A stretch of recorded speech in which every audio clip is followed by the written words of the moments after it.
इसमें लिखिएगा यह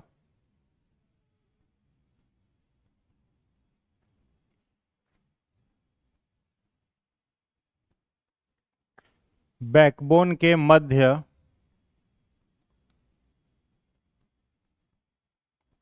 और किनारे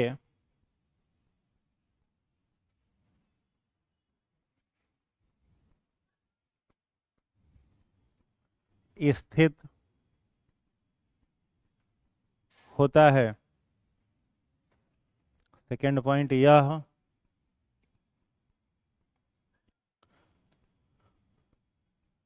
प्रतिवर्ती क्रिया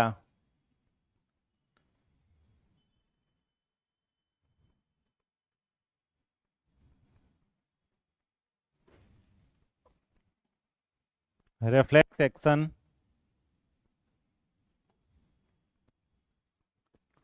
का केंद्र है।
हो गया।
हो गया।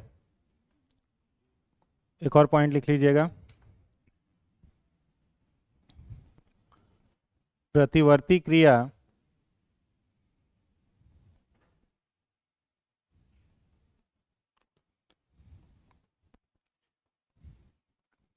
के दो प्रकार हैं। पहला साधारण प्रतिवर्ती क्रिया, दूसरा हस्तगत प्रतिवर्ती क्रिया। हस्तगत मतलब एक्वायर्ड, इसको कहते हैं एक्वायर्ड रिफ्लेक्स एक्शन।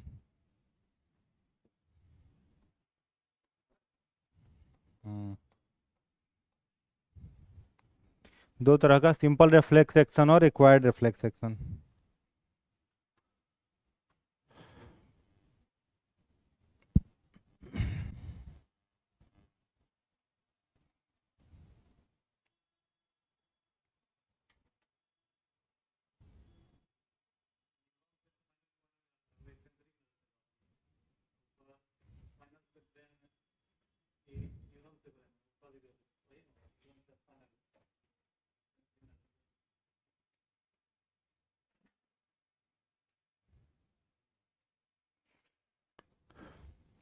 हो गया।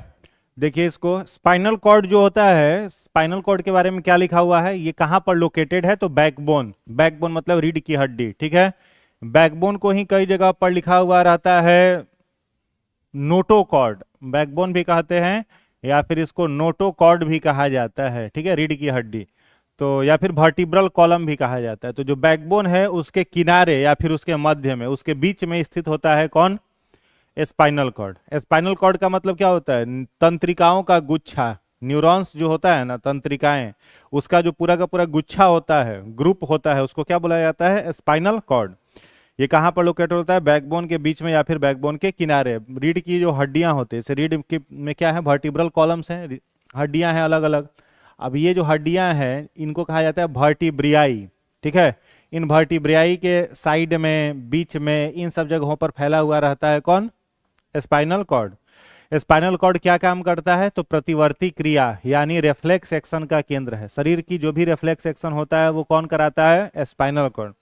प्रतिवर्ती क्रिया उसे कहते हैं जिसमें डिसीजन ब्रेन नहीं लेता है। डिसीजन कौन लेता है, स्पाइनल कॉर्ड। कोई भी ऐसा काम जिसमें कुछ सोचने समझने की जरूरत नहीं पड़ती है, तुरंत एक्शन लेना होता है, उसको क्या बोला जाता है, रिफ्लेक्स एक्शन बोला जाता है। जैसे गरम प्लेट छूने पर हाथ अपने आप क्या हो जाता है, पीछे हो जाता है। गरम प्लेट आप छूइएगा तो हाथ क्या हो जाएगा, ऑटोमेटिक पीछे हो जाएगा, है ना। या फिर और भी कई से सारा चीज होता है रिफ्लेक्स एक्शन। जैसे आंखों के सामने कीट आया, बाइक आप चला रहे हैं तो आंख क्या हो जाएगा, बंद हो जाएगा, आंख का पलक जो होता है ऑटोमेटिक बंद हो जाता है। ये सब क्या कहलाता है, रिफ्लेक्स एक्शन कहलाता है। तो रिफ्लेक्स एक्शन, ये नीचे वाला जो देख रहे हो ये रिफ्लेक्स एक्शन का है, और ये ऊपर में जो है ये सिंपली हम लोगों के बॉडी में ये काम होता है। तो सबसे पहले क्या लिखा गया है, सेंस ऑर्गन, ठीक है। सेंस ऑर्गन्स को रिसेप्टर भी कहा जाता है। सेंस ऑर्गन भी कह सकते हैं या फिर क्या कह सकते हैं, रिसेप्टर। हिंदी में इसको कहते हैं ग्राही, यानी ये किसी भी प्रकार की इंफॉर्मेशन को क्या करता है, ग्रहण करता है। इसके अंतर्गत क्या क्या आएगा, आईज, ईयर, नोज, टंग और स्किन, इन सभी को क्या बोला जाता है, रिसेप्टर बोला जाता है, ग्राही बोला जाता है। रिसेप्टर किसी मैसेज को लेगा और लेकर के किसे देगा, न्यूरॉन को। रिसेप्टर मैसेज को लिया और उस मैसेज को किसे पास कर दिया, न्यूरॉन। फिर न्यूरॉन उस मैसेज को किसे देगा, स्पाइनल कॉर्ड को। स्पाइनल कॉर्ड उस मैसेज को किसको देगा, ब्रेन को। तो यहां से सेंस ऑर्गन से मैसेज उठा, इंफॉर्मेशन उठा और उठ करके कहां चला गया, ब्रेन तक। तो ब्रेन तक जो गया तो कौन लेकर के उस इंफॉर्मेशन को जा रहा है, सेंसरी नर्व, ठीक है। और सेंसरी नर्व अगर पूछा जाए किस तरीके की इंपल्स को लेकर के जाता है, तो कल इंपल्स का हमने नाम बताया था आपको, इलेक्ट्रिकल इंपल्स, ठीक है। ये जो होता है विद्युत आवेग होता है, इलेक्ट्रिक इंपल्स होता है, इलेक्ट्रिक इंपल्स विद्युत आवेग जाता है, ठीक है। और ब्रेन से फिर क्या आएगा, डिसीजन आएगा, निर्णय। तो मैग्नेटिक इंपल्स के रूप में ये आता है। यहां से ब्रेन से जो डिसीजन आ रहा है यह आएगा मैग्नेटिक इंपल्स के रूप में ये आएगा। और मैग्नेटिक इंपल्स ब्रेन से कहाँ आएगा? स्पाइनल कॉर्ड, स्पाइनल कॉर्ड से न्यूरॉन, न्यूरॉन से सेंस ऑर्गन। अब सेंस ऑर्गन जब इंफॉर्मेशन जा रहा था तो सेंस ऑर्गन क्या था? रिसेप्टर। और जब डिसीजन सेंस ऑर्गन तक आया तो इसको कहेंगे इफेक्टर। क्या कहते हैं? इफेक्टर कहते हैं। समझ में आया? कोई दिक्कत? अब स्पाइनल, ये नॉर्मली हुआ, जैसे आपको हाथ पर कोई कीड़ा काट लिया या फिर कुछ ऐसा आप एक्टिविटी कर रहे हैं, पढ़ लिख रहे हैं, तो उस समय इंफॉर्मेशन जो है, मैसेज का स्थानांतरण इस तरह से होता है। लेकिन रिफ्लेक्स एक्शन जब होगा तो रिफ्लेक्स एक्शन में ये डायग्राम काम आता है। सेंस ऑर्गन से मैसेज कहाँ जाएगा? न्यूरॉन, न्यूरॉन से कहाँ गया? Spinal cord.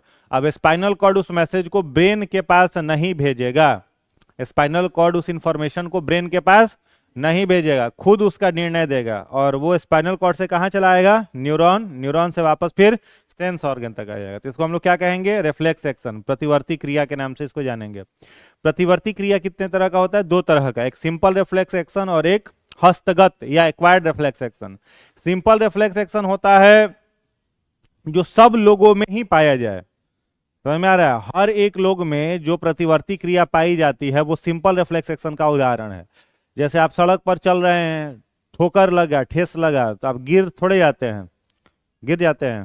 ठोस लगता है तो धीरे धीरे लुढ़कते लुढ़कते लुढ़कते क्या है, सीधे बच जाते हो। ज्यादा लग गया तब उलट जाते, वो अलग है। छोटा मोटा ठोकर लगा तो क्या होता है? गिरते गिरते रुक जाए, संभल गए। वो किसका एग्जाम्पल है? सिंपल रिफ्लेक्स एक्शन का एग्जाम्पल है। आंखों के सामने कोई कीड़ा मकोड़ा आ गया तो आंख का पलक बंद हो गया, ये क्या है? Simple reflex action. ये सभी में होगा, साधारण प्रतिवर्ती क्रिया। हस्तगत का मतलब क्या होता है? वो जेनेटिकली आपको उपलब्ध हुआ है, जीन के द्वारा आपके शरीर में वो आया है, पूर्वजों के द्वारा आया है। ठीक है? जैसे गर्म प्लेट छूना होना, उस समय हाथ जो होता है ऑटोमेटिक क्या हो जाता है? पीछे हो जाता है। ये सब किस में आता है? हस्तगत में आता है। एक्वायर्ड रिफ्लेक्स एक्शन का उदाहरण है। ठीक है? तो दो तरीके का प्रतिवर्ती क्रिया है, साधारण और हस्तगत। बात आई समझ में? चलिए नेक्स्ट हेडिंग बनाइएगा, पीएनएस, पेरिफेरल नर्वस सिस्टम। दूसरा,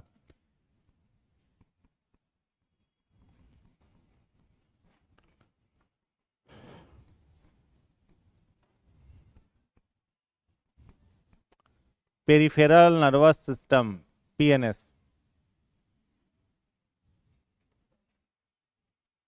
पीएनएस लिखिएगा इसमें।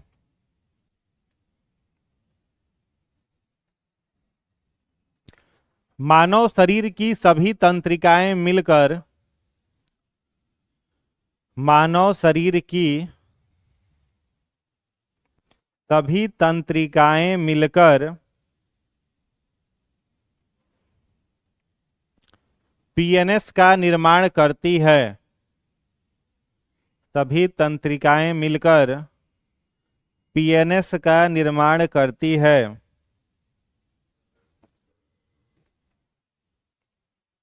अगला पॉइंट,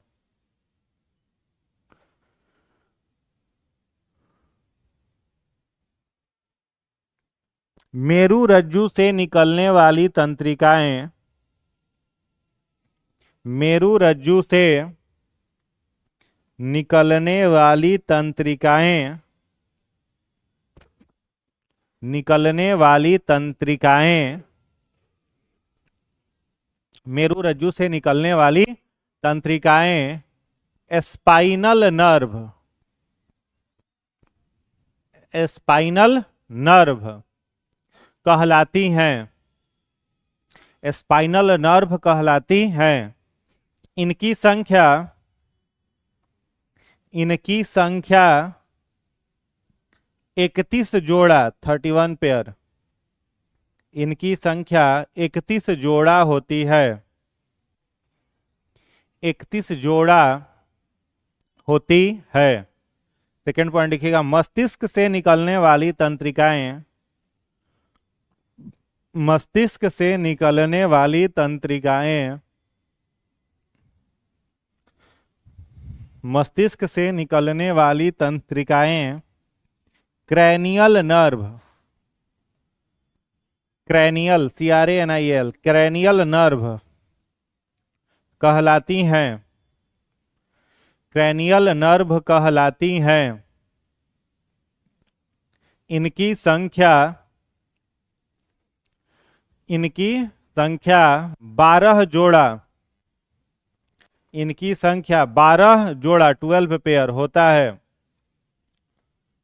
12 जोड़ा होता है।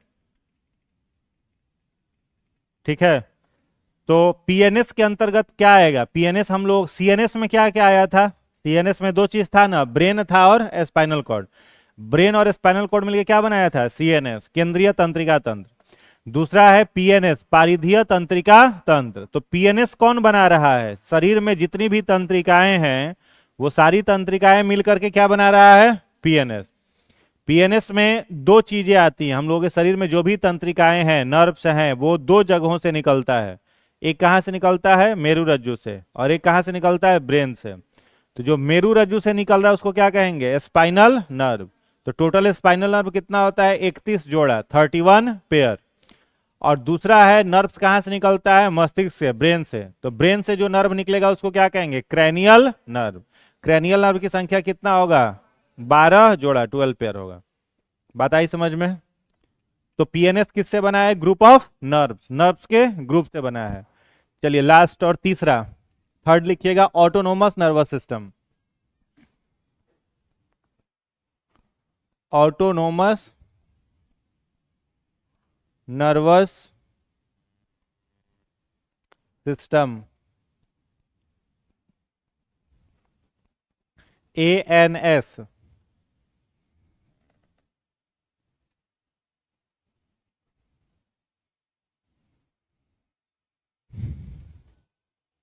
लिखिएगा, यह हमारे शरीर के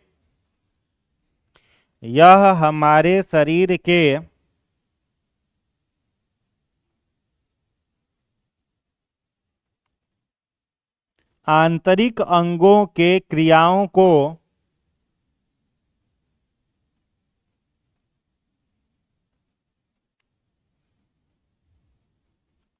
हमारे बिना सोचे नियंत्रित करती हैं।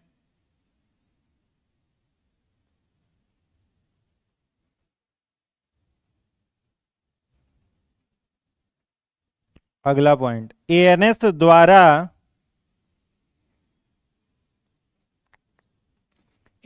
द्वारा मानव शरीर के विभिन्न आंतरिक अंग, मानव शरीर के विभिन्न आंतरिक अंग जैसे सिर, हृदय, रुधिर वाहिनी ब्लड वेसल्स, आहार नाल एलिमेंट्री कैनाल, फेफड़ा, किडनी, का नियंत्रण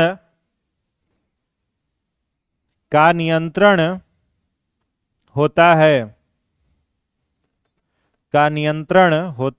है। हो गया। तो एएनएस नाम से ही पता चल रहा है स्वायत्त तंत्रिका तंत्र, यानी ऑटोनोमस नर्वस सिस्टम। ऑटोनोमस का मतलब क्या होगा? जो ऑटोमेटिक बॉडी को क्या करे? रेगुलेट करे।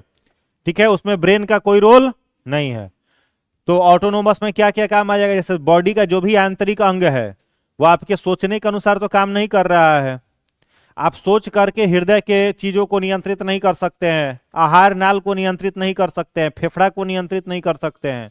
तो वो सब कौन नियंत्रित कर रहा है? ऑटोनोमस नर्वस सिस्टम, एएनएस उसको कंट्रोल कर रहा है। तीनों क्लियर हो गया? सीएनएस का मतलब ब्रेन और स्पाइनल कॉर्ड। ब्रेन में क्या क्या याद आ रहा है? ब्रेन में सबसे पहले हम लिखाए थे, ब्रेन का कितना पार्ट हो गया? 3 पार्ट। पहला फोर ब्रेन का कितना पार्ट था? 2 पार्ट, सेरिब्रम और डाइएनसेफेलॉन। सेरिब्रम का काम क्या था? तर्क शक्ति, बुद्धिमत्ता, IQ, memory, love, heart, affection, इन सबको कंट्रोल करना। ब्रेन का सबसे बड़ा भाग कौन था? सेरिब्रम। टोटल ब्रेन का वो 2/3 हिस्सा था। कितना? 2/3 हिस्सा था। उसके बाद लिखवाए थे दूसरा क्या? डाइएनसेफेलॉन। तो डाइएनसेफेलॉन को ही हम लोग हाइपोथैलेमस भी कहते हैं। उसका काम है शरीर के तापमान को नियंत्रित रखना। तो शरीर का तापमान कितना? 37 डिग्री सेल्सियस। कौन नियंत्रित रखता है? डाइएनसेफेलॉन नियंत्रित रखता है। ठीक है। उसी के अंदर ब्रेन में जो भी ग्रंथि पाई जाती है, जो अभी हम लोग पढ़ेंगे, पीयूष ग्रंथि, पीनियल ग्रंथि और हाइपोथैलेमस, यह तीनों कहां पर आता है? उसी में डाइएन्सेफेलॉन में रहता है।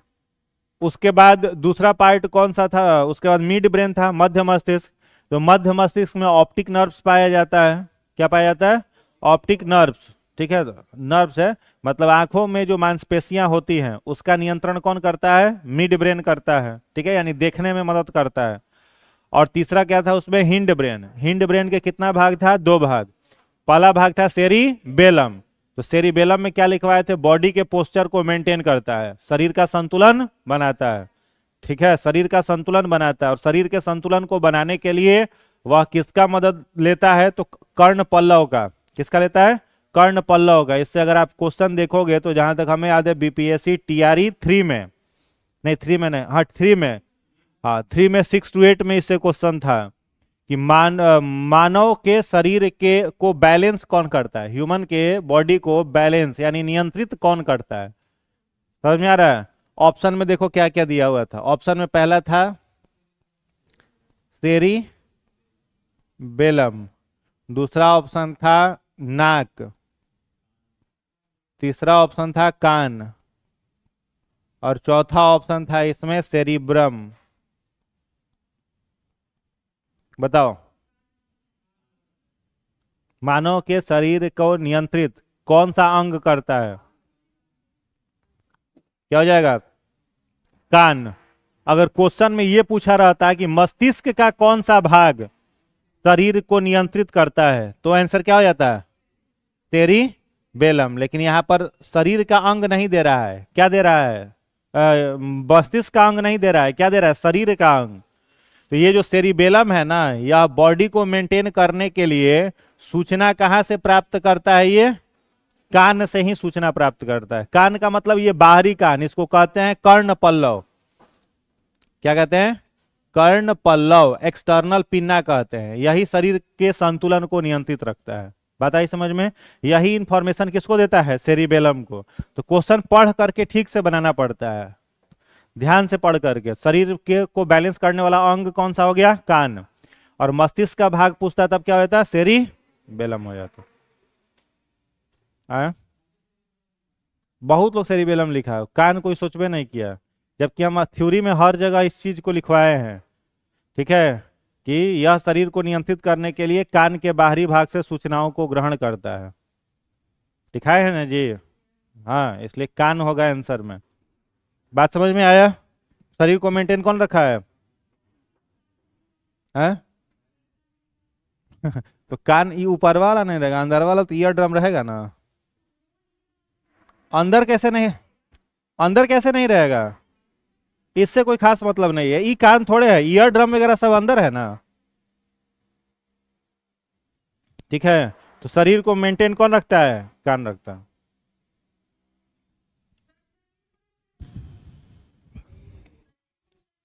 ब्रेन को मैसेज देता है, तभी तो बॉडी बैलेंस है। और एएनएस मतलब ऑटोनोमस नर्वस सिस्टम, शरीर के आंतरिक अंगों का सुरक्षा। और एक और था उसमें, सेरिबेलम हो गया, दूसरा क्या था? मेडुला ऑब्लेंगाटा। तो मेडुला ऑब्लेंगाटा जो होता है उसका काम श्वसन दर का नियंत्रण। ठीक है, ब्लड प्रेशर को भी नियंत्रित करता है कौन? मेडुला। उल्टी को भी नियंत्रित करता है कौन? मेडुला। निगरण को भी नियंत्रित करता है कौन? मेडुला।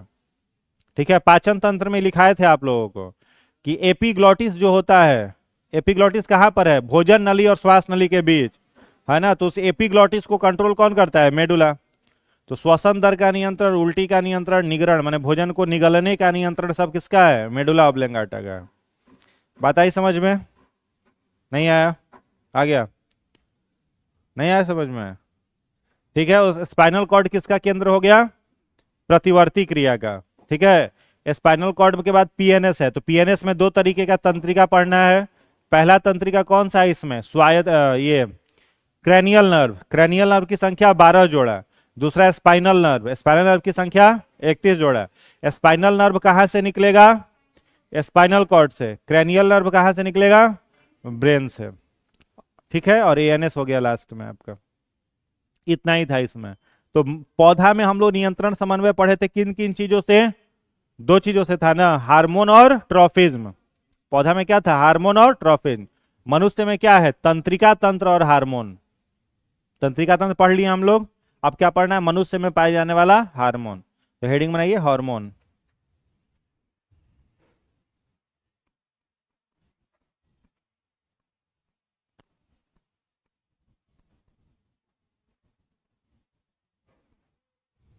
लिखिएगा।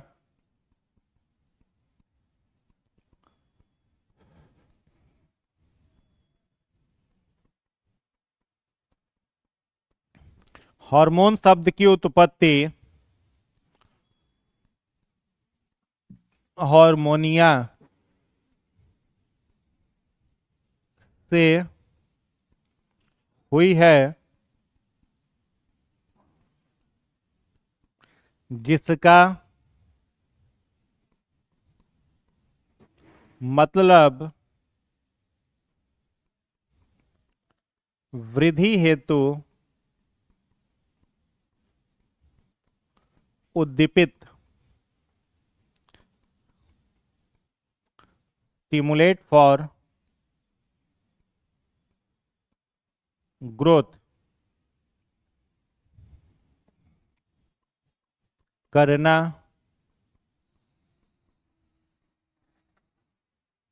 होता है।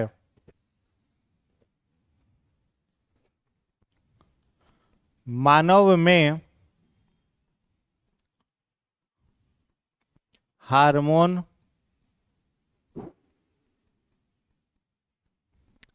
अंतःस्रावी ग्रंथि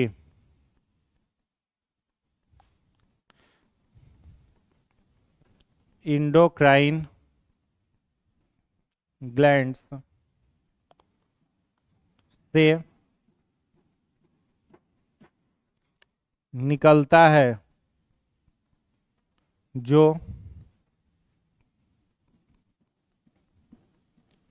नलिका विहीन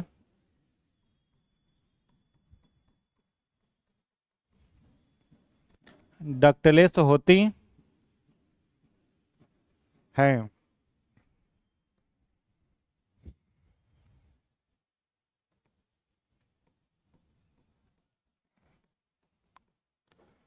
अंतःस्रावी ग्रंथियों के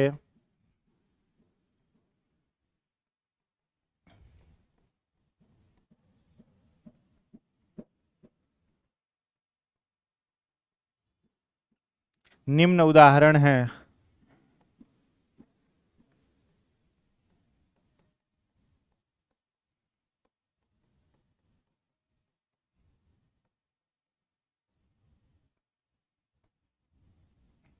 पहला पीयूष ग्रंथि, दूसरा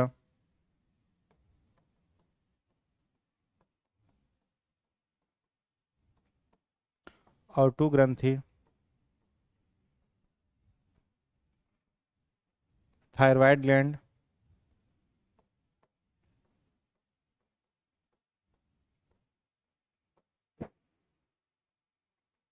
पाराओटी ग्रंथि,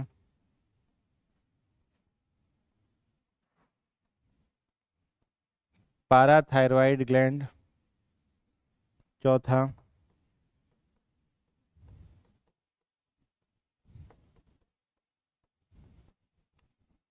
पीनियल ग्रंथि,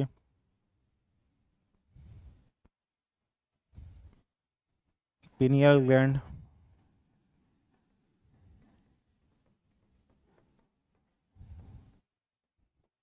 थाइमस ग्रंथि,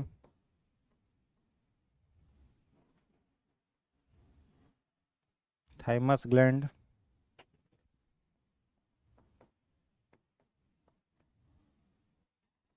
अधिवृक्क ग्रंथि, एड्रिनल ग्लैंड,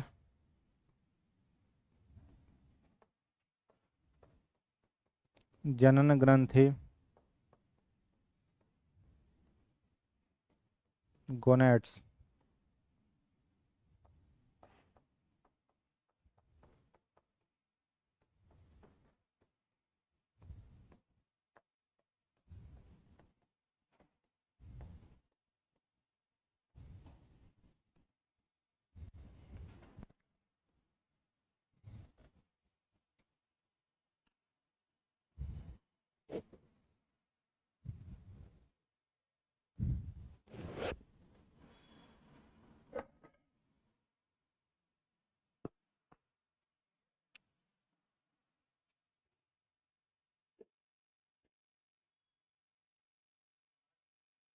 हाँ हाँ, GONADS, गोनेट्स।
हम्म।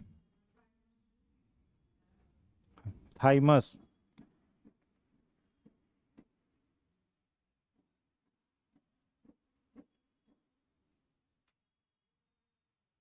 हो गया, लिख लिए हैं। ठीक है, तो हार्मोन शब्द जो है वो कौन से शब्द से बना है? हार्मोनिया। हार्मोनिया का मतलब क्या होता है? वृद्धि हेतु उद्दीपित करना। ठीक है, एस्टिमुलेट फॉर ग्रोथ। हम लोगों के शरीर में अगर पूछा जाए कि दो तरीके के पदार्थ क्या क्या बनते हैं, तो हम लोगों के शरीर में जो भी पदार्थ बनता है उसको क्या कहते हैं? Bio catalyst. क्या कहते हैं? Bio catalyst. हिंदी में कहते हैं जैव उत्प्रेरक। तो उत्प्रेरक का काम क्या होता है? अभिक्रिया के दर को बढ़ा देना और घटा देना, लेकिन स्वयं अभिक्रिया में भाग नहीं लेना। वही ना होता है उत्प्रेरक, रेट ऑफ रिएक्शन को बढ़ा दे या फिर घटा दे, लेकिन अपने रिएक्शन में भाग नहीं ले। तो हम लोगों के शरीर में दो तरीके के बायो कैटलिस्ट बनते हैं। एक बायो कैटलिस्ट को हार्मोन कहा जाता है और एक बायो कैटलिस्ट को एंजाइम कहा जाता है। ठीक है, यही ना दो चीज बनता है जी। एक क्या बनता है? हार्मोन। और एक क्या बनता है? एंजाइम। तो हार्मोन बनता है किस? हार्मोन का काम क्या हो गया? वृद्धि हेतु उद्दीपित करना, स्टिमुलेट फॉर ग्रोथ। और एंजाइम का काम क्या होता है? पोषक तत्वों का पाचन। यही ना है जी। जैसे अब लाइपेज है तो वसा का ये करेगा, एमाइलेज है कार्बोहाइड्रेट का करेगा, ट्रिप्सिन है प्रोटीन का करेगा। तो ये सब क्या है? एंजाइम है।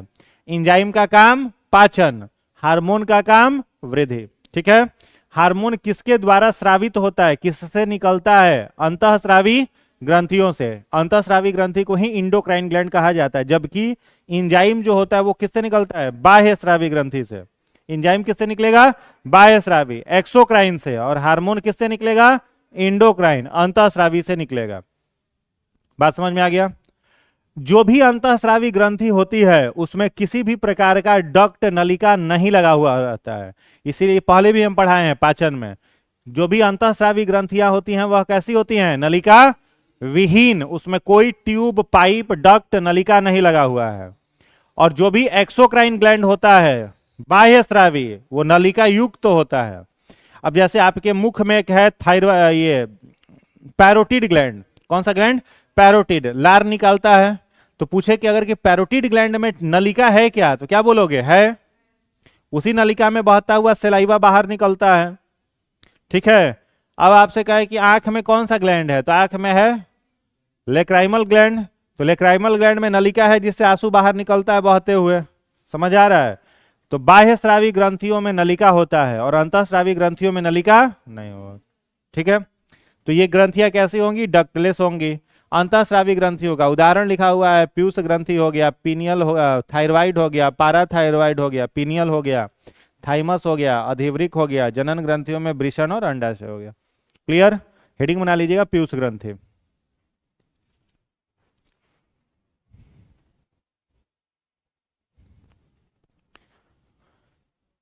पीयूष ग्रंथि, प्यूटिटरी ग्लैंड। पीयूष ग्रंथि या प्यूटिटरी ग्लैंड, इसमें पहला पॉइंट लिखिएगा, पहला पॉइंट, यह मस्तिष्क के एस्फेनॉइड, यह मस्तिष्क के एस्फेनॉइड भाग में स्थित होता है, मस्तिष्क के एस्फेनॉइड भाग में स्थित होता है। इसका औसत भार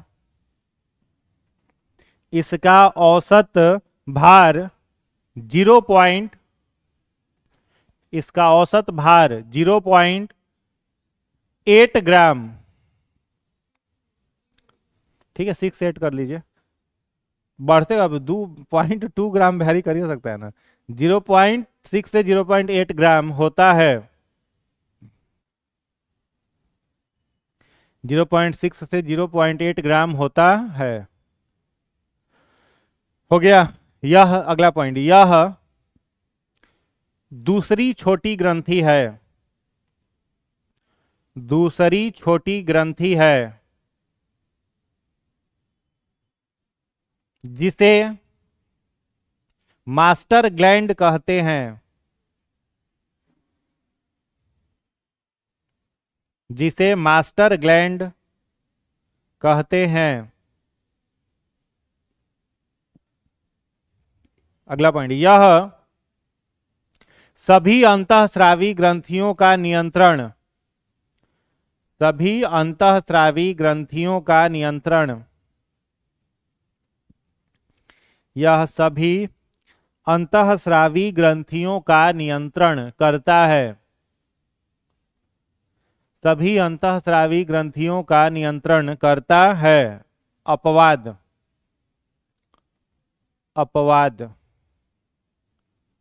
पाराथायरॉइड ग्लैंड, अपवाद में पाराथायरॉइड, हिंदी में पारा और टू कहते हैं, पाराथायरॉइड ग्लैंड। हो गया। तो देखो थायरॉइड ग्लैंड का वजन कितना हो गया, 0.6 ग्राम। अगर पूछे कि प्यूटिटरी ग्लैंड पाया कहां पर जाएगा तो क्या कहेंगे, मस्तिष्क में। मस्तिष्क के किस भाग में, डाइएनसेफेलॉन में। डाइएनसेफेलॉन का एक अलग हिस्सा होता है, उसको एस्फेनॉइड रीजन कहते हैं, एस्फेनॉइड कहते हैं, उसमें ये पाया जाता है, ठीक है। या फिर अगर एक और सामान्य बोलचाल की भाषा में अगर देखा जाए तो ये मस्तिष्क का जो अग्रभाग है, अग्रभाग में 2 पार्ट पाया जाता है। एक पार्ट को हम लोग कहते हैं थैलेमस, क्या कहते हैं, थैलेमस, और एक को कहते हैं हाइपोथैलेमस, ठीक है। एक हो गया क्या, थैलेमस, और एक हो गया हाइपोथैलेमस। तो ये जो पीयूष ग्रंथि है, प्यूटिटरी ग्लैंड, वो किस हिस्से में है, हाइपोथैलेमस में है। मस्तिष्क में ही पीनियल ग्लैंड भी है, ठीक है। तो पीनियल ग्लैंड किस हिस्से में है, थैलेमस में है, याद रहेगा। तो प्यूटिटरी ग्लैंड ब्रेन के हाइपोथैलेमस भाग में स्थित होता है, ठीक है। इसको क्या बोलते हैं, मास्टर ग्लैंड कहते हैं। मास्टर ग्लैंड क्यों कहते हैं, क्योंकि शरीर की सभी अंतःस्रावी ग्रंथियों को ये क्या करता है, नियंत्रित करता है, कंट्रोल करता है। थायराइड को भी करेगा, किडनी के एड्रिनल ग्लैंड को भी करेगा, गोनेट्स को भी करेगा, सबको कंट्रोल करता है। समझ में आया। सिर्फ एक ग्रंथि जिसे ये कंट्रोल नहीं करता, वो कौन सा है, पाराथायरॉइड। पाराथायरॉइड को छोड़ के अन्य सभी का नियंत्रण करता है, इसलिए इसको क्या कहते हैं, मास्टर ग्लैंड। क्या कहेंगे, मास्टर ग्लैंड। क्लियर, कोई दिक्कत नहीं। अगला ग्लैंड लिखवाएं, थायराइड कि हार्मोन इसका लिखा दें। अगला पॉइंट लिखिएगा, इससे निम्न हार्मोन स्रावित होता है, इससे निम्न हार्मोन स्रावित, इससे निम्न हार्मोन स्रावित होता है, निम्न हार्मोन स्रावित होता है। पहला हार्मोन का नाम लिखिएगा, पहला हार्मोन कौन सा है बताओ, हाँ, सोमैटोट्रॉफिक,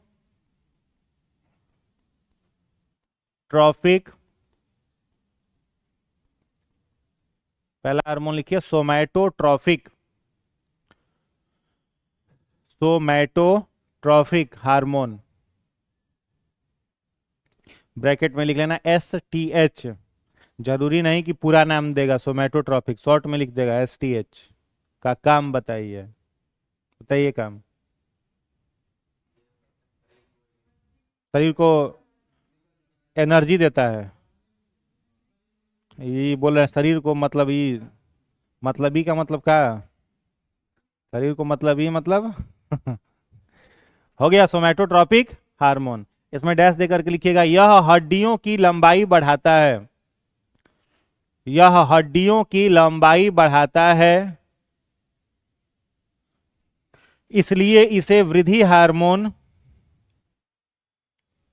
इसलिए इसे वृद्धि हार्मोन कहते हैं।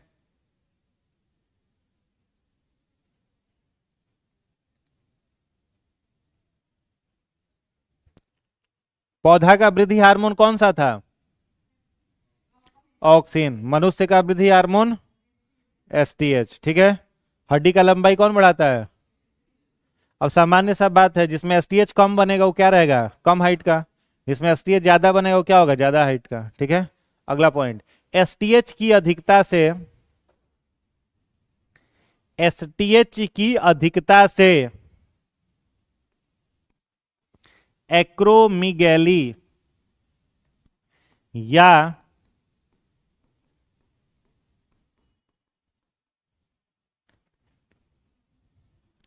STH की अधिकता से एक्रोमीगैली या जाइंटिज्म, एक्रोमीगैली या जाइंटिज्म ब्रैकेट में लिख लीजिएगा। हाँ, दानव काय, दानव काय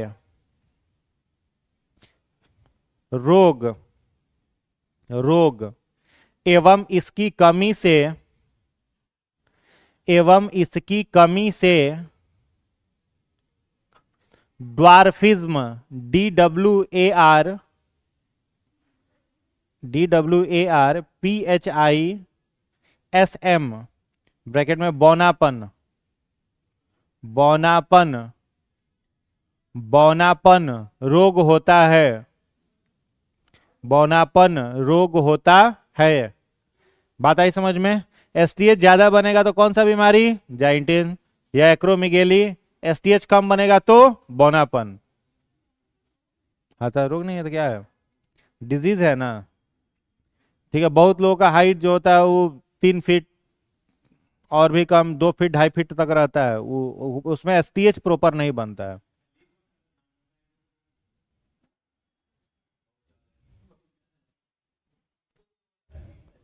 हाँ? अभी भी तो वही हाइट है। ओ, समझ गए? तो STH का काम ग्रोथ हार्मोन है, वृद्धि हार्मोन है। कौन सेक्रेट करेगा STH को? बोलो, कौन सेक्रेट करेगा? प्यूटिटरी ग्लैंड, पीयूष ग्रंथि। चलो दूसरा हार्मोन लिखना, thyroid, thyroid stimulating, thyroid stimulating hormone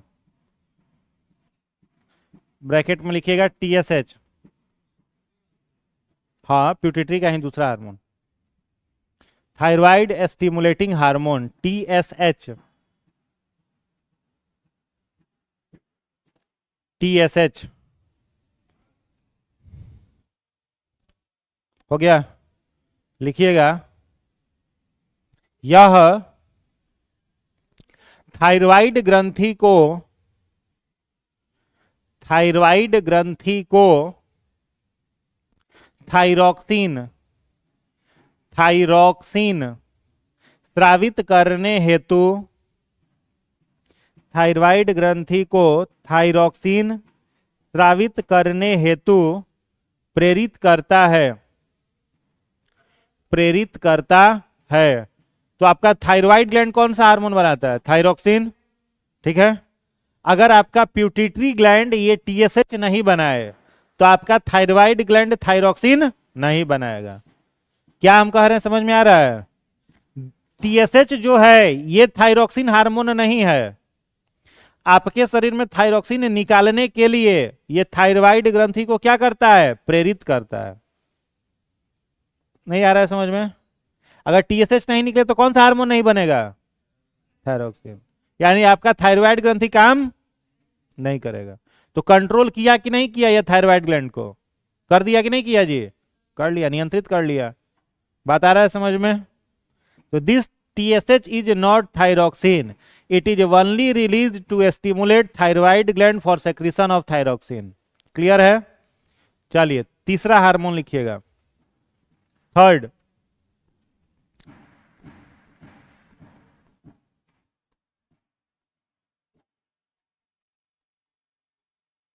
anti diuretic hormone ADH।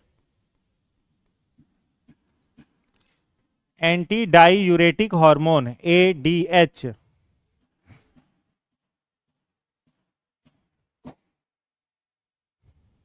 लिखिएगा। यह किडनी द्वारा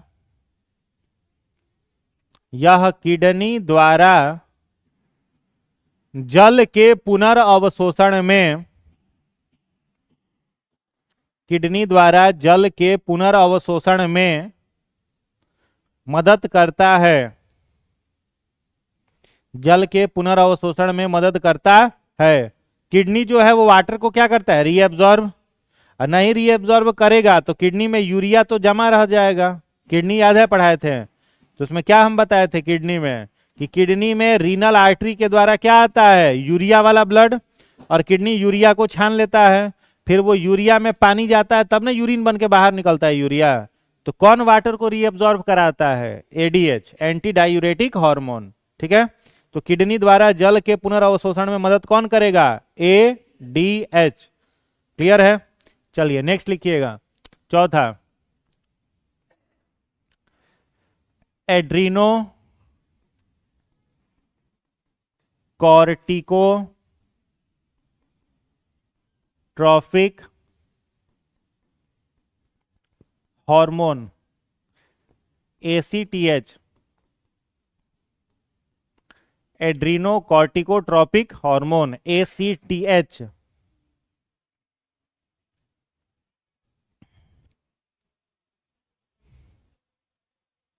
इसमें लिखेंगे यह अधिवृक्क ग्रंथि को,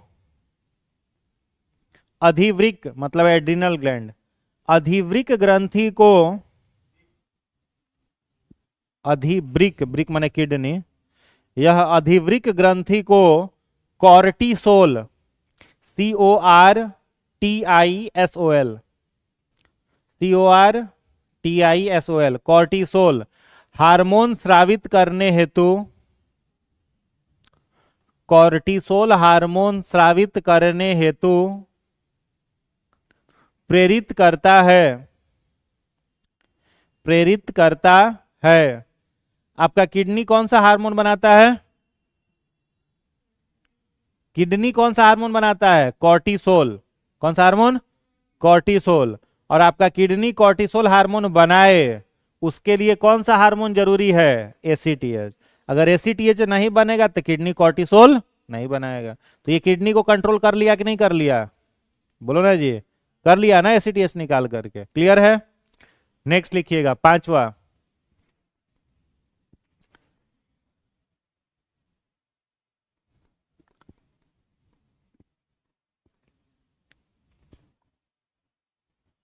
lactogenic hormone LTH, lactogenic hormone LTH लिखिएगा। इसमें इसे प्रोलैक्टिन, प्रोलैक्टिन PRO, हाँ LACTIN, इसे प्रोलैक्टिन हार्मोन भी कहते हैं, इसे प्रोलैक्टिन हार्मोन भी कहते हैं। यह शिशु के जन्म के बाद, यह शिशु के जन्म के बाद दुग्ध ग्रंथियों को, दुग्ध ग्रंथि मैमेमरी ग्लैंड, दुग्ध ग्रंथियों को दुग्ध निर्माण में मदद करता है। दुग्ध ग्रंथियों को दुग्ध निर्माण में मदद करता है। कौन सा हार्मोन करता है? LTH, prolactin. ठीक है, तो एलटीएच का काम क्या है? After the birth of foetus it stimulate mammary gland for the secretion of milk. समझ में आया? तो 5 हो गया। छठा हार्मोन लिखिएगा, गोनैडोट्रोपिक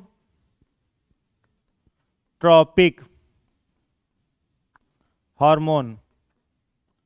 गोनैडोट्रोपिक हार्मोन, जीटीएच।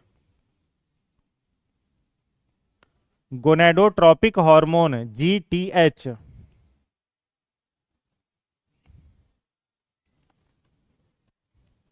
इसमें लिखिएगा, यह जनन ग्रंथियों का नियंत्रण करता है। यह जनन ग्रंथियों का नियंत्रण करता है। जनन ग्रंथियों का नियंत्रण करता है। इसमें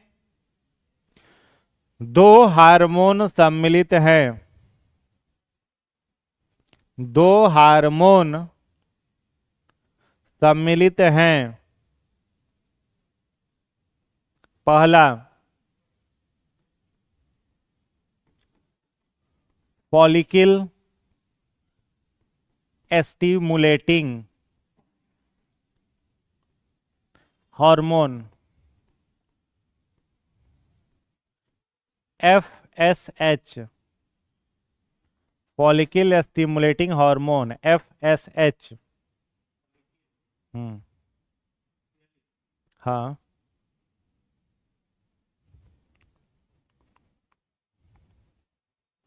फॉलिकल स्टिमुलेटिंग हार्मोन लिखिएगा। इसमें यह एफएसएच में लिखिएगा, यह वृषण को, वृषण माने टेस्टिस, यह वृषण को शुक्राणु जनन, वृषण को शुक्राणु जनन हो गया। ब्रैकेट में लिखना स्पर्मेटोजेनेसिस, स्पर्मेटोजेनेसिस। वृषण को शुक्राणु जनन, स्पर्मेटोजेनेसिस। तथा अंडाशय, अंडाशय माने ओवरी, अंडाशय को अंडाणु जनन, अंडाणु जनन। ब्रैकेट में लिखिएगा ऊजेनेसिस,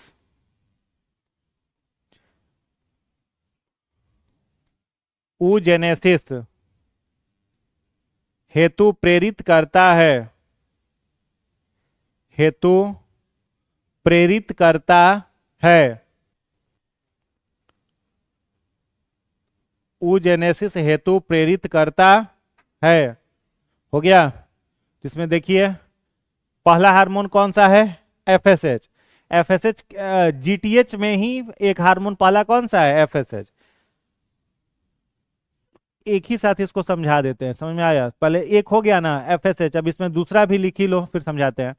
सेकेंड में लिखिएगा luteinizing hormone, luteinizing hormone, LH. Luteinizing hormone, LH.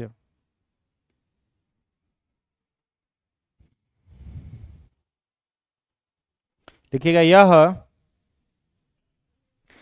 वृषण को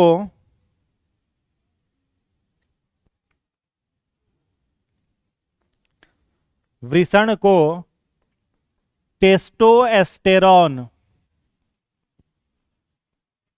वृषण को टेस्टोस्टेरॉन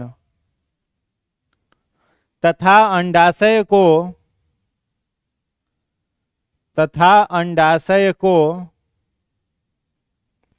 एस्ट्रोजेन,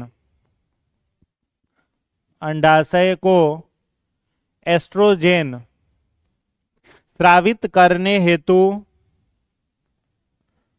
स्रावित करने हेतु प्रेरित करता है। स्रावित करने हेतु प्रेरित करता है। हो गया। अब इसको समझ लो। देखो, कौन सा हार्मोन का जिक्र हम लोग कर रहे हैं? जीटीएच का। तो जीटीएच किसको कंट्रोल करेगा? जनन ग्रंथियों को। तो नर जनन ग्रंथि वृषण, मादा जनन ग्रंथि अंडाशय। तो एफएसएच पहला हार्मोन है। एफएसएच, अब देखो, टेस्टिस हो या फिर ओवरी हो, उनका क्या काम है? दो काम है। अब जैसे एक फंक्शन अगर हम पूछे कि टेस्टिस का क्या है, वृषण का एक काम, तो वृषण का पहला काम क्या हो जाएगा? क्या बनाना है? युग्मक। क्या बनाना जी? युग्मक। और दूसरा काम इसका क्या हो जाएगा? हार्मोन बनाना। वैसे ही अगर अंडाशय के बारे में पूछे तो इसका भी दो काम हो जाएगा। एक क्या बनाएगा? युग्मक, और एक क्या बनाएगा? हार्मोन। तो वृषण जो है वो युग्मक के रूप में क्या बनाता है? स्पर्म। क्या बनाता है? स्पर्म, शुक्राणु। और हार्मोन के रूप में यह क्या बनाता है? टेस्टोस्टेरोन। क्या बनाएगा? टेस्टोस्टेरोन। वैसे ही अंडाशय युग्मक के रूप में क्या बनाता है? अंडाणु, जिसको कहते हैं ओभम। और हार्मोन के रूप में क्या बनाता है? एस्ट्रोजन। बात समझ में आ रही है? ये दो दो काम है, टेस्टिस का भी और दो काम है अंडाशय का भी। तो वृषण जो है वो युग्मक बनाएगा, उसमें मदद कौन सा हार्मोन करेगा? एफएसएच। ठीक है। और यही युग्मक बनाने की जो प्रक्रिया है, स्पर्म बनाने की जो प्रक्रिया है, उसको क्या कहा जाता है? स्पर्मेटोजेनेसिस, शुक्राणु जनन। शुक्राणु बनने की प्रक्रिया क्या कहलाती है? शुक्राणु जनन, स्पर्मेटोजेनेसिस। ठीक वैसे ही अंडाशय क्या बनाएगा? ओभम। तो ओभम बनाने की जो प्रक्रिया है उसको क्या कहेंगे? ऊजेनेसिस या अंडाणु जनन। कौन हार्मोन इसमें मदद करेगा? एफएसएच। तो मेल में एफएसएच क्या बनाएगा? स्पर्म। और फीमेल में एफएसएच कौन बनाएगा? ओवम। दूसरा, टेस्टिस का दूसरा काम है कौन सा हार्मोन बनाना? टेस्टोस्टेरोन। तो टेस्टोस्टेरोन बनाने में कौन मदद करेगा? LH, luteinizing hormone. और यहां पर एस्ट्रोजन बनाने में कौन मदद करेगा? LH, luteinizing hormone. दोनों में अंतर क्लियर हो गया? अब ये जो दोनों हार्मोन है, चाहे वो आपका एफएसएच हो चाहे वो आपका एलएच हो, ये दोनों कब बनने शुरू होते हैं? तो after the age of puberty. Puberty की उम्र के बाद। प्यूबर्टी का एज मतलब यौनारंभ हिंदी में कहते हैं। तो नर का जो प्यूबर्टी एज होता है वह होता है 12 से 14 साल के बीच में, और मादा प्यूबर्टी का जो एज होता है वह होता है 10 से 12 साल के बीच में। ठीक है। तो नर जो है वो जैसे ही 12-13 साल की अवस्था में आएगा, उसका प्यूटिटरी ग्लैंड एफएसएच और एलएच बनाना शुरू कर देगा। शुरू बचपन से नहीं बनेगा। कब बनेगा? जब वो 12 से 14 साल के बीच में रहेगा, और फिर बनते रहेगा। तो ये बनेगा, तो इस कारण से नर में क्या होने लगेगा? स्पर्मेटोजेनेसिस। और क्या बनने लगेगा? टेस्टोस्टेरोन बनने लगेगा। समझ में आया? और फीमेल में 10 से 12 साल की उम्र में क्या बनने लगेगा? एफएसएच बनने लगेगा, जिसके चलते मेंस्ट्रुअल साइकिल शुरू हो जाएगा। और क्या बनने लगेगा? एलएच बनने लगेगा, जिसके चलते एस्ट्रोजन का सेक्रीशन शुरू हो जाएगा, एस्ट्रोजन बनना शुरू हो जाएगा। बात आई समझ में? किस में? मेल में खत्म नहीं होता है। फीमेल में मेनोपॉज 50-55 साल की उम्र में आता है। ठीक है, मेल में नहीं खत्म होता है। चलिए, हो गया ये। कितना हार्मोन टोटल हो गया? 7 हो गया। 6 हुआ। 7वां लिख लीजिए लास्ट। 7वां लास्ट लिख लीजिए, oxytocin. Oxytocin.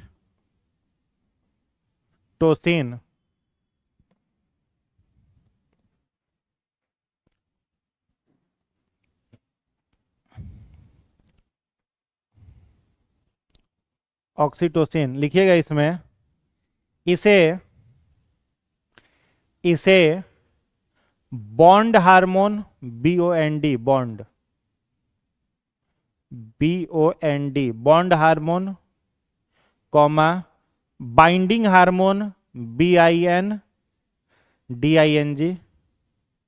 Binding hormone, comma, love hormone, LOVE, love hormone भी कहते हैं।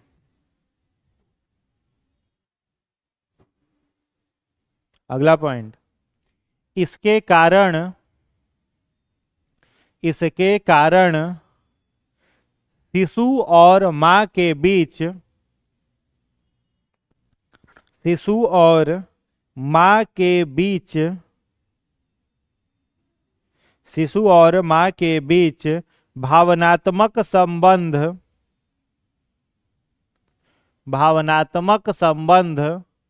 बन पाता है।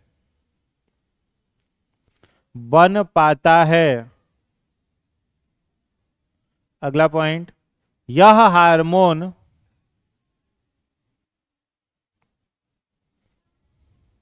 दुग्ध ग्रंथियों को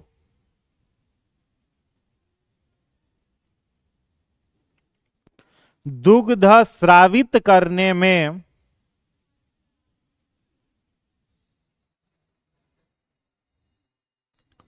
सहायक होती है। दुग्ध स्रावित करने में सहायक होती है। हो गया। अब देखो, ऑक्सीटोसिन हार्मोन को क्या क्या कहते हैं? लव हार्मोन, बॉन्ड हार्मोन और बाइंडिंग हार्मोन। मतलब ये हार्मोन क्या हो गया? बच्चा और माँ के बीच में जो इमोशंस होता है वो किस हार्मोन के कारण है? ऑक्सीटोसिन के कारण है। ठीक है, इमोशन किसके कारण है? ऑक्सीटोसिन के कारण है। ये हार्मोन एक अभी लिखवाए थे हम, लैक्टोजेनिक हार्मोन एलटीएच, इसका भी मिल्क सेक्रीशन में, मिल्क प्रोडक्शन में मदद है। ये मेमोरी ग्लैंड को मिल्क फॉर्म करने में, बनाने में मदद करता है। और ऑक्सीटोसिन क्या करता है? सेक्रीट करने में मदद करता है। समझ में आया? ज्यादातर जो क्वेश्चन पूछा गया एग्जाम में ऑक्सीटोसिन पूछा गया है, एलटीएच का क्वेश्चन कम आया है। ज्यादा क्या पूछा गया है? ऑक्सीटोसिन। तो ये स्रावित करने में मदद करता है। समझ में आया? इस हार्मोन को कृत्रिम रूप में बनाने पर प्रतिबंध लगा दिया गया है। आर्टिफिशियली इस हार्मोन को बनाना प्रतिबंधित है, बैन है। समझ गए? हाँ, पशु वशु को लगा देता है, जैसे देखिए गाय को लगा देता है ऑक्सीटोसिन का सुई, उसका सब लोग के दरवाजे पर दूध निकाल बेचे लगता है, दे देता है, सब चोरी छुपे बना ही लेता है सब। तो ऑक्सीटोसिन का सुई लगाने से क्या होता है? गाय का स्वास्थ्य बहुत ज्यादा खराब हो जाता है। उसके पीछे पीठ पर मार देगा ऑक्सीटोसिन का सुई, पीछे पूंछ के आसपास। अब वो धीरे धीरे चलने फिरने में भी असमर्थ हो जाती है गाय। अब सीधे ऑक्सीटोसिन क्या है? शुद्ध जहर है। अब जो दूध पी रहा है वो जहरीला दूध पी रहा है, कैंसर, ये सब तमाम तरह का बीमारी होगा। समझ गए? तो ऑक्सीटोसिन इसलिए बैन है। सब्जी वगैरह में भी यूज होने लगा था। रात में छोटा सा लौकी है उसमें लगा दिया, सुबह में 2-2.5 किलो का हो गया, एकदम हरा हरा ताजा फ्रेश। अब उसको खरीद के आप ले आए, आप खरीद करके ले आए खूब खुश कि बहुत अच्छा सब्जी है, एकदम कद्दू हरा हरा बिना बीज का कद्दू है, मजा आएगा खाने में। अब वह ऑक्सीटोसिन वाला सोचिए कितना हानिकारक है। सब्जी उब्जी में होने लगा, तो ये सब कारण बच्चों में होने लगा था। देह व्यापार में 12 साल 13 साल के बच्चों को ये सब सुई लगा देता था। तो 12 साल 13 साल का बच्चा सब धीरे धीरे लगातार 5 महीना 4 महीना सुई लगा दिया तो उसके शरीर में कोशिका विभाजन बहुत तेजी से होने लगता था। तो 12 साल 13 साल का बच्चा दिखने लगा 18 साल 19 साल 20 साल का दिखने लगा। हाँ हाँ, पशु, हाँ, मुर्गा उर्गा में भी लगा देता है। तो इस सब के कारण इसको प्रतिबंधित कर दिया गया। हम्म ठीक है, तो 7 हार्मोन किसके द्वारा हो गया? पिट्यूटरी ग्लैंड का। याद हो जाएगा? नहीं याद होगा? याद हो ही गया होगा। चलिए नेक्स्ट क्लास में इसके आगे फिर कंटिन्यू करेंगे। आज इतना ही।